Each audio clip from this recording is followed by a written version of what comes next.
নমস্কার বন্ধুরা। আজকে পার্বত্য চট্টগ্রাম বাংলাদেশের অত্যন্ত গুরুত্বপূর্ণ এলাকা। পার্বত্য চট্টগ্রামে চাকমাদের সম্বন্ধে একটা কথা বলবো এবং চাকমাদের একটা ঐতিহাসিক ঘটনার কথা বলবো, যেটা 1947 সালে ভারত বিভাজনের সময়ে সেই ঐতিহাসিক ঘটনা ঘটেছিল এবং সেই ঐতিহাসিক ঘটনা ঘটিয়েছিলেন স্নেহকুমার চাকমা নামে একজন প্রসিদ্ধ স্বাধীনতা সংগ্রামী।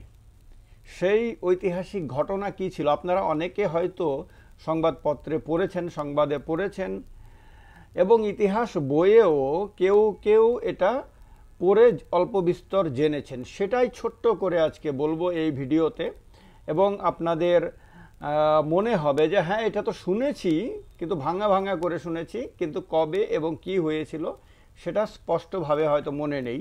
আজকে সেই কথা মনে করিয়ে দেব, সেই ঐতিহাসিক ঘটনার কথা মনে করিয়ে দেব। তার আগে একবার বলে নেই, আমার এই যে চ্যানেল, এই চ্যানেলের সঙ্গে আমার যারা দর্শক রয়েছেন তারা এই চ্যানেলের সঙ্গে এবার থেকে যুক্ত হতে পারবেন।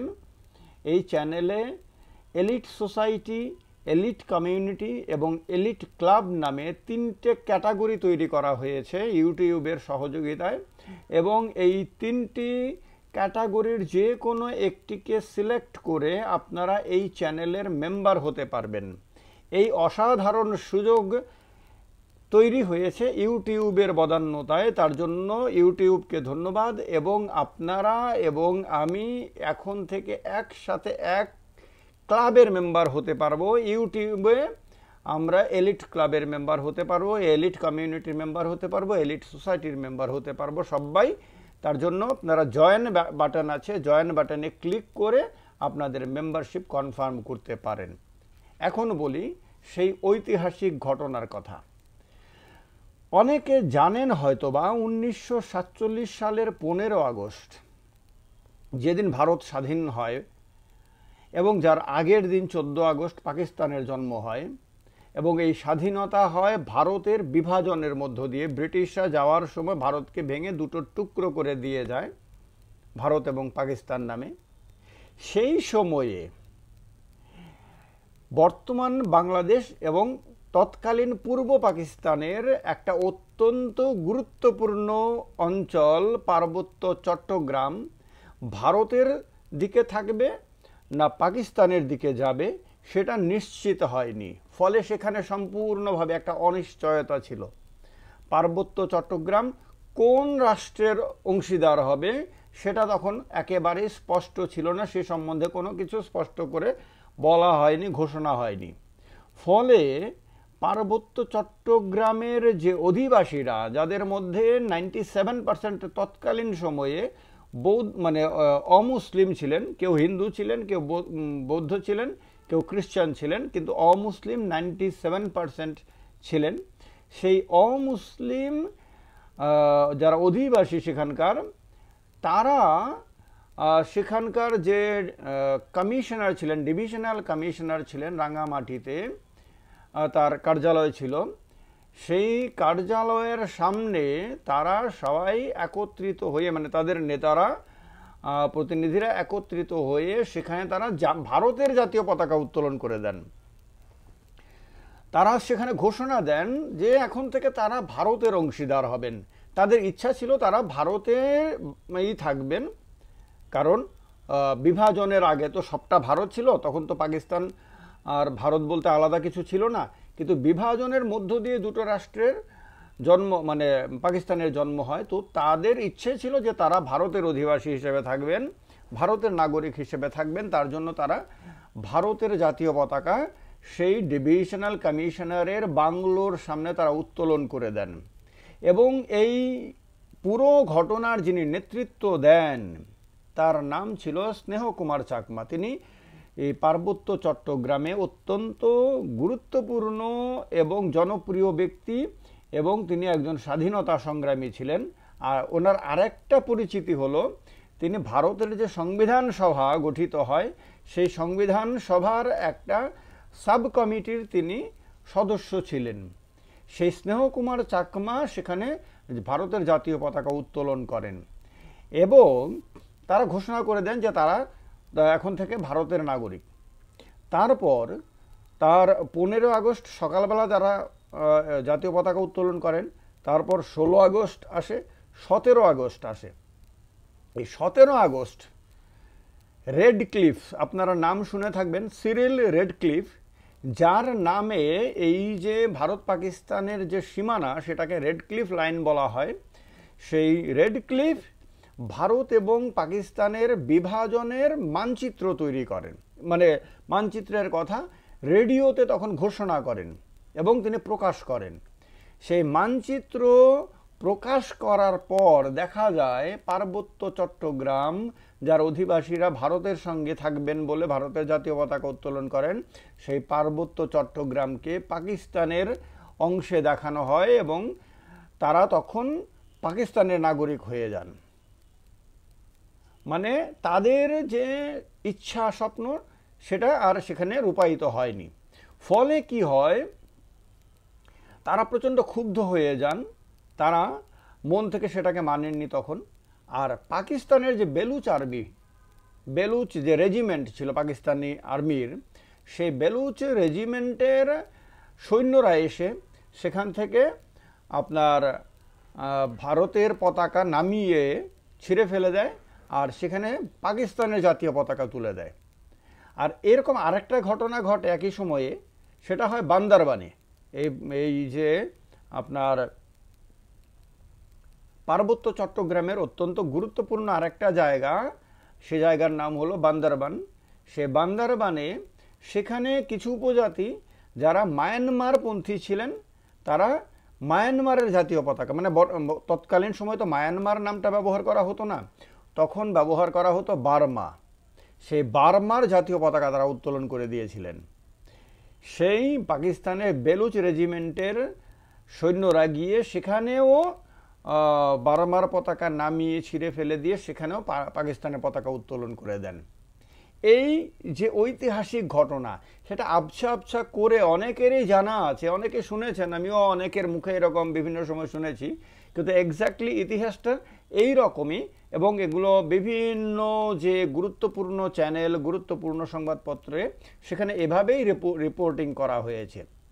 এবং কি হয়েছে এরপরে 19 আগস্ট, এই 17 আগস্টের দুদিন পরে 19 আগস্ট সেখানকার বিশিষ্ট ব্যক্তিরা এবং চাকমা সম্প্রদায়ের যিনি রাজা ছিলেন, যাকে নলিনাক্ষ রায় মানে নামে যিনি পরিচিত, তার নেতৃত্বে এবং স্নেহকুমার চাকমার নেতৃত্বে তাদের মিটিং হয়। সেই মিটিংয়ে সিদ্ধান্ত হয় যে তারা এর বিরোধিতা করবেন এবং তারা সংগ্রামের পথে যাবেন। এরপর কি করে, পাকিস্তানের পক্ষ থেকে এই আপনার স্নেহকুমার চাকমার বিরুদ্ধে অ্যারেস্ট ওয়ারেন্ট জারি করা হয়, তাকে দেশদ্রোহী হিসেবে ঘোষণা করা হয়। ততক্ষণে তিনি আগরতলাতে চলে আসেন, সীমানা অতিক্রম করে আগরতলাতে চলে এসে এবং তিনি তখন বাংলাতে চলে যান। বাংলাতে গিয়ে তিনি সেখানে চেষ্টা করেন যে সশস্ত্র সংগ্রামের জন্য নানানভাবে সমর্থন, অস্ত্রশস্ত্র ইত্যাদি জোগাড় করার।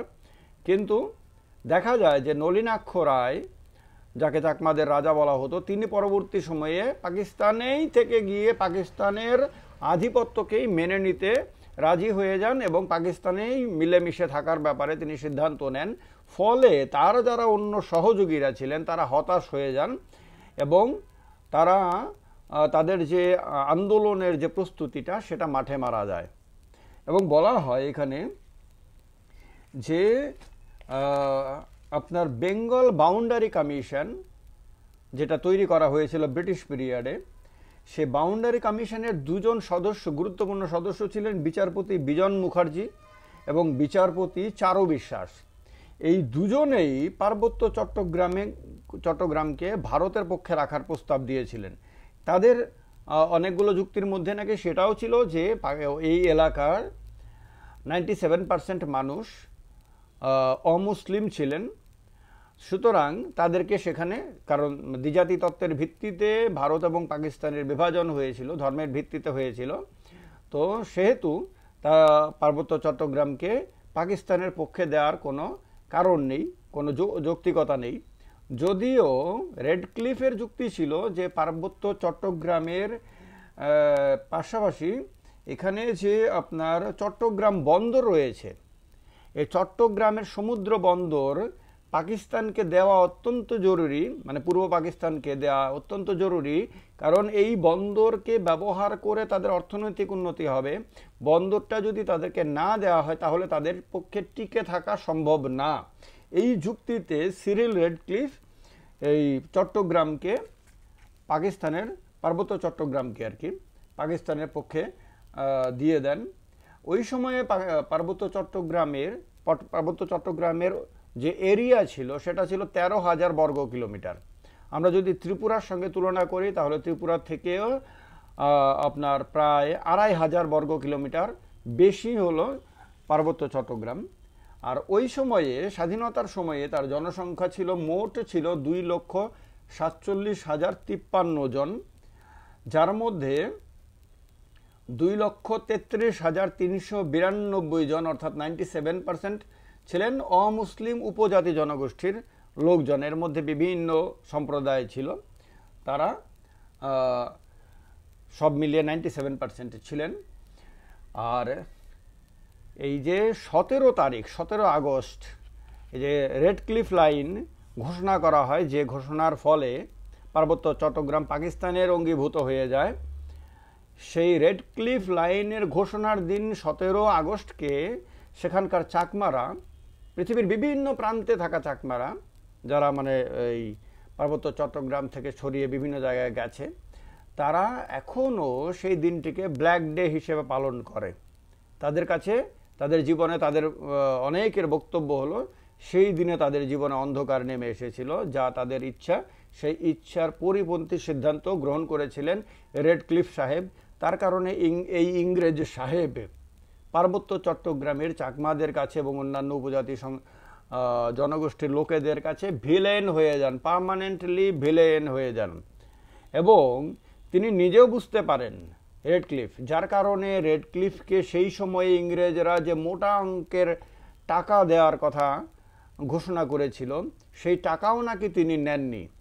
কারণ এই যে দুটো দেশের মধ্যে যে কেচি চালিয়ে বিভাজন তৈরি করতে হয়েছিল, মানে মূলত বলা যায় যে ভারতের আত্মাকে কেটে টুকরো করার মতন একটা মানে ভয়ানক কঠিন কাজ, হৃদয় বিদারক দুঃখজনক কাজ তাকে করতে হয়, যে কাজের ফলে সেই সময়ে মানে পশ্চিম পাকিস্তানে এবং পূর্ব পাকিস্তানে আপনার হিন্দু মুসলিম দাঙ্গা হয়। হিন্দু মানে দুই সম্প্রদায়ের মানুষ যারা এত বছরের পর বছর ধরে যারা মিলেমিশে পরস্পরের সঙ্গে বসবাস করে আসছিল, যাদের মধ্যে ভ্রাতৃত্ববোধ ছিল, যারা একসঙ্গে মিলেমিশে স্বাধীনতার আন্দোলন করেছিল, সংগ্রাম করেছিল, ব্রিটিশদেরকে ভারত থেকে বিদায় করে নিজের দেশকে স্বাধীন করার স্বপ্ন দেখেছিল, সেই মানুষের মধ্যে তখন রক্তক্ষয়ী দাঙ্গা লেগে যায়।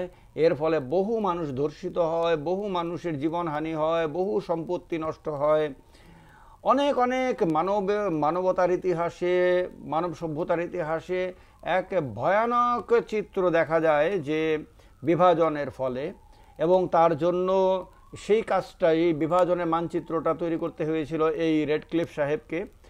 তো সেটা হয়তো বা তার মনের মধ্যেও প্রচণ্ড দুঃখ বেদনার জন্ম দিয়েছিল, যার ফলে তার জন্য যে তার যে প্রাপ্য অর্থ, যেটা তাকে ব্রিটিশ সরকার দেওয়ার কথা ঘোষণা করেছিল, সেটা তিনি গ্রহণ করেননি।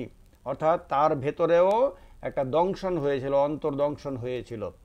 এই হলো সেই ঐতিহাসিক ঘটনা, যে ঘটনা আপনারা অনেকে আবছা আবছা করে জানেন।